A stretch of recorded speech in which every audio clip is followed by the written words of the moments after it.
রাদারফোর্ডের পরমাণু মডেল এটা তো আমরা জেনেছি। এখন জানবো কি যে এখানে সমবদ্ধতা আসলে কি আছে, যে কি কি কারণে তিনি আসলে প্রতিষ্ঠিত হতে পারেননি। পরবর্তীতে আমাদের আরো একজন বিজ্ঞানীর হেল্প নেওয়া লাগছে, তিনি হচ্ছে বোর। তো রাদারফোর্ডের পরমাণু মডেলের সীমাবদ্ধতা, তার আগে একটু জেনে নিই যে রাদারফোর্ড আসলে বলেছিলেন কি কি। বলেছিলেন যে এখানে একটা নিউক্লিয়াস আছে, প্রথমত যে ভেতরে আছে একটা নিউক্লিয়াস, এবং নিউক্লিয়াসের মধ্যে আমার কি আছে, পজিটিভ চার্জ আছে। কেন আছে? কারণ হচ্ছে আলফা কণা এখান থেকে ওই যে বিকর্ষণ করতেছিল, তার মানে এখানে অবভিয়াসলি পজিটিভ চার্জ আছে। এবং দ্বিতীয়ত বলেছিলেন যে ইলেকট্রন বাইরে ঘুরে কিভাবে, সেটা তিনি সৌরজগতের সাথে হচ্ছে তুলনা দিয়েছিলেন, যে সূর্যের চারপাশে যেমন হচ্ছে হলো অন্যান্য গ্রহগুলো ঘুরে, এরকম ভাবে হচ্ছে হলো এখানে ইলেকট্রনটা ঘুরে অ্যাকচুয়ালি। এই ব্যাখ্যাগুলো উনি দিয়েছেন, তারপরে আমাদের কিছু কোশ্চেন আসে এবং এই কোশ্চেনের উত্তরগুলো উনি দিতে পারেননি। তো কোশ্চেনগুলো কি কি? এক নাম্বার, আমরা বর্ণালীর ব্যাপার আগে থেকেই জানি যে যে কোনো একটা পরমাণু এখান থেকে আসলে বর্ণালী বের হয়, অর্থাৎ আমরা যে আলো দেখতে পাই একটা আলো বের হয়, যেটাকে বর্ণালীও বলা হয়। তো এই যে বর্ণালী বের হয়, বর্ণালী কিভাবে বের হচ্ছে, কই থেকে তৈরি হইতেছে, শক্তি কোথায় পাচ্ছে, এই কোনো ব্যাখ্যা আমাদের রাদারফোর্ড দিতে পারেননি। তো প্রথম যেই সমস্যাটা সেটা হচ্ছে হলো হাইড্রোজেন পরমাণুর হাইড্রোজেন পরমাণুর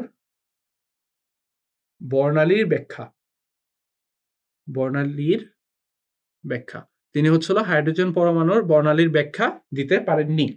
দ্বিতীয়ত, ইলেকট্রন, উনি বলেছে ইলেকট্রন হচ্ছিল চারপাশে ঘুরতেছে কিভাবে, সেটা হচ্ছিল সৌরজগতের সাথে উনি তুলনা করেছেন যে চারপাশে আছে এবং এটা সৌরজগতের মতো। বুঝলাম সৌরজগতের মতো, কিন্তু সৌরজগতের তো একটা কক্ষপথ আছে, সেই কক্ষপথের বেসিসে হচ্ছিল ওরা ঘুরতেছে। তো এখানে কি কক্ষপথ আছে?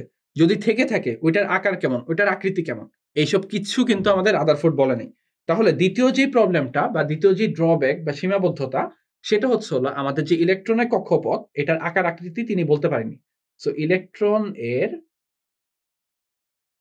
কক্ষপথের আকার আকৃতি আকার আকৃতি এটা নিয়ে হচ্ছিল তিনি কোনো ব্যাখ্যা দিতে পারেননি, যে এগুলো দেখতে কিরকম, ইলেকট্রন কিভাবে ঘুরতেছে, এই ব্যাপারগুলো।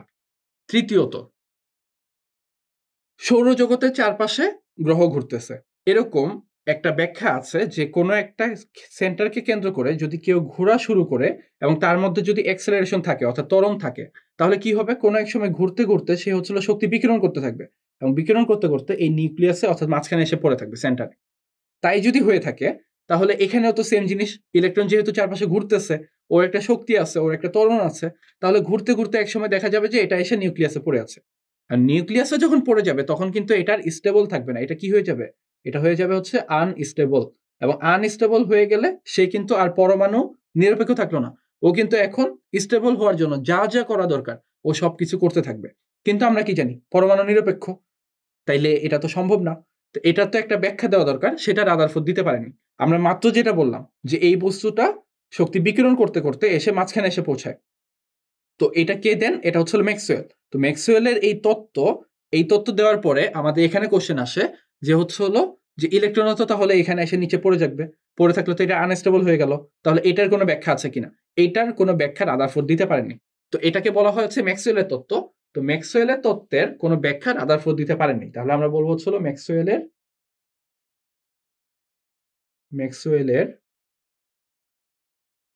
তত্ত্বের ব্যাখ্যা ম্যাক্সওয়েলের তত্ত্বের ব্যাখ্যা এটা হচ্ছে হলো রাদারফোর্ড দিতে পারেননি। আচ্ছা, এখানে তৃতীয়ত গ্রহের কথা বলা হয়েছে, এবং গ্রহ কি নিরপেক্ষ এটা আমরা জানি, হ্যাঁ গ্রহ তো নিরপেক্ষই। কিন্তু এই যে পরমাণু, এখানে যে ইলেকট্রন ঘুরতেছে, ইলেকট্রন কি নিরপেক্ষ? না, ইলেকট্রনের তো চার্জ আছে। তাহলে একটা চার্জ যুক্ত বস্তু আর হচ্ছে একটা চার্জহীন বস্তু, দুইটার মধ্যে কি আমরা তুলনা করতে পারি? উত্তর হচ্ছে না, কারণ দুইজনের ধর্ম কিন্তু দুই রকম, এবং দুইজনের ধর্ম যদি দুই রকম হয় সেই অনুযায়ী ওদের বৈশিষ্ট্যও দুই রকম হবে। তার মানে আমি দুইজনকে কিন্তু একসাথে তুলনা করতে পারবো না, অর্থাৎ গ্রহের সাথে চার্জ যুক্ত কোনো বস্তু এটার আমি তুলনা করতে পারবো না। সো এটা হচ্ছিল আমার 4 নাম্বার পয়েন্ট, যে আমি গ্রহের সাথে চার্জ যুক্ত বস্তুর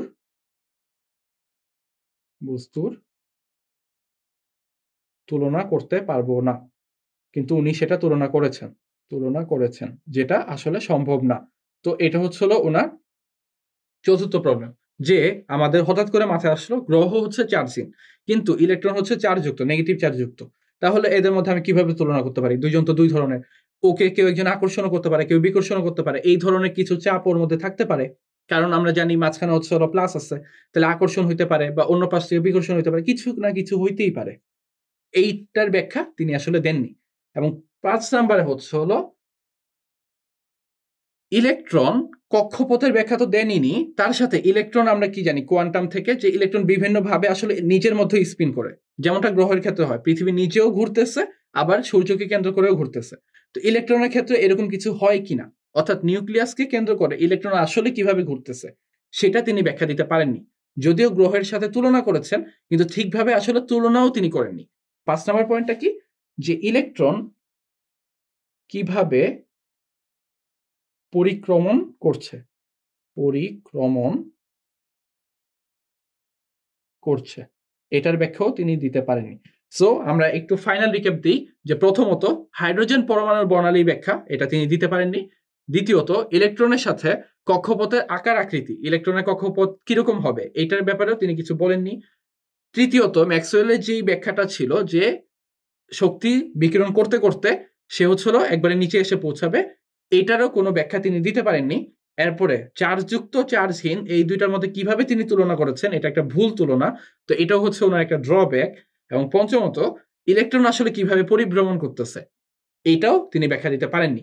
সো এই কোশ্চেনগুলোর উত্তর যদি রাদারফোর্ড দিতে পারতেন, তাহলে আমাদের বোর্ডের কাছে যেতে হইতো না, বাট রাদারফোর্ড এগুলো দিতে পারেননি, দ্যাটস ওয়াই এরপরে বোর্ড আমাদের নতুন কিছু মডেল আমাদেরকে দেন, কিছু মতবাদ আমাদেরকে দেন, সেই অনুযায়ী বোর পরমাণু মডেল তৈরি হয়, এবং সেটাই আমরা পরের লেকচারে পড়বো।